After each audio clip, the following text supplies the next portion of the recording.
મંદિર તરફ આખા ગુજરાતનું આસ્થાનું કેન્દ્ર 900 વર્ષ જૂની આ પરંપરામાં આજે પૂજ્ય મોટા બાપુ અમારા ગુરુદેવ પૂજ્ય બળદેવગીરીજી મહારાજનું સ્વપ્ન વડનાથ ભગવાનનું દિવ્ય મંદિર જ્યારે બની રહ્યું છે, સોમનાથ પછી આ બીજા નંબરનો શિવધામ અને એમાં પણ બંસીપાડપુર પથ્થરમાં 1,45,000 ઘનફૂટથી પણ વધારે પથ્થરમાં વપરાયેલો છે.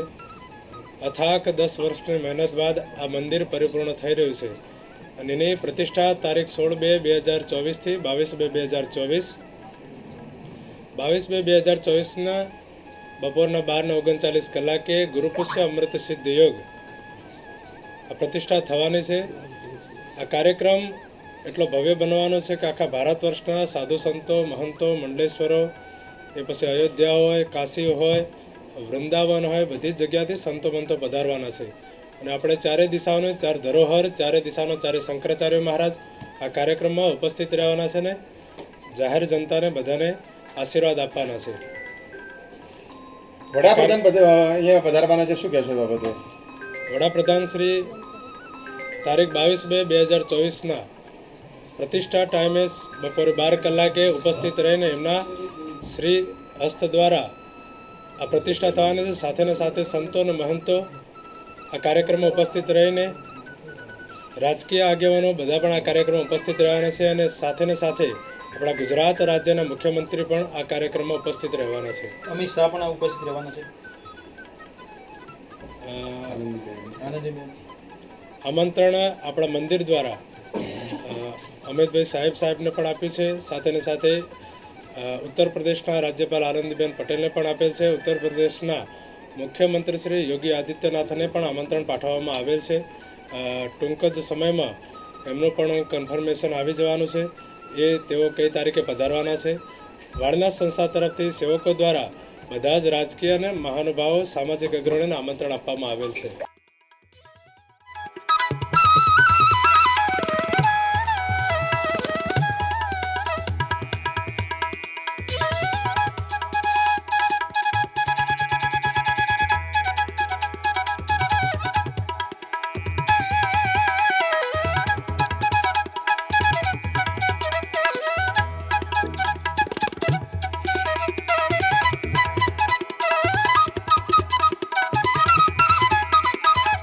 સોળ તારીખથી 22 તારીખના આપણા કાર્યક્રમો જેવી રીતે સવારે શિવકથાનું આયોજન કરવામાં આવેલ છે. એના પછી જે રાજકીય મહાનુભાવ આવે એમનું સન્માન અને એમના ઉદ્બોધન લેવાના કાર્યક્રમ રાખેલ છે. એના પછી આપણે 2 થી 4 કલાકે જે ભારત વર્ષના અલગ અલગ રાજ્યોમાંથી સાંસ્કૃતિક કાર્યક્રમો કરવા માટે અલગ અલગ ટીમો આવીને લોકોને આખા ભારત વર્ષની જે આપણી જૂની પૌરાણિક પદ્ધતિ છે, એ પછી નૃત્ય હોય, ફોક સંગીત હોય, બધાનો પણ અલગ અલગ કાર્યક્રમો આપણે રાખવામાં આવેલ છે.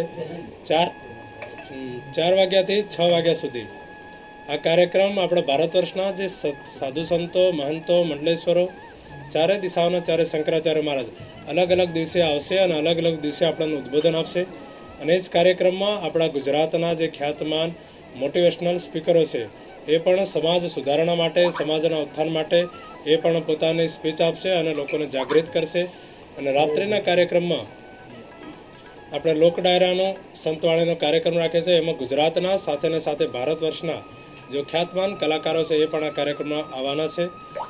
પૂજ્ય બાપુ જેમના થકી આ સરસ મજાનું મંદિર બન્યું છે, આખા ગુજરાતમાં આસ્થાનું કેન્દ્ર બન્યું છે, એમની પણ એક ફિલ્મ બનાવવામાં આવી છે અને ફિલ્મ રોજ આપણા હજારો લોકો જોઈ શકે એવી પણ વ્યવસ્થા કરવામાં આવેલ છે. અને લોકો જાણી શકે કે એમનું જીવન કેટલું પવિત્ર હતું, એમના જીવનના શું ઉદ્દેશ્યો હતા, સમાજો માટે એમને શું વ્યવસ્થા કરેલી હતી, શિક્ષણ માટે એમને શું વ્યવસ્થા કરેલી હતી, એ બધા જ કાર્યક્રમો એમની ફિલ્મોમાં આપણે બધાને જોવા મળશે. કેટલા લાખ પબ્લિક આ મહોત્સવમાં આવી શકશે? અત્યારે સેવક સમાજ સાથે ને સાથે જે પ્રમાણમાં માહોલ બને આપણે બધા અત્યારે જોઈ રહ્યા છે એ પ્રમાણમાં રોજથી 2 થી 3 લાખ અને છેલ્લા દિવસે 5 થી 6 લાખ પબ્લિક આ કાર્યક્રમમાં ઉપસ્થિત રહેવાની છે.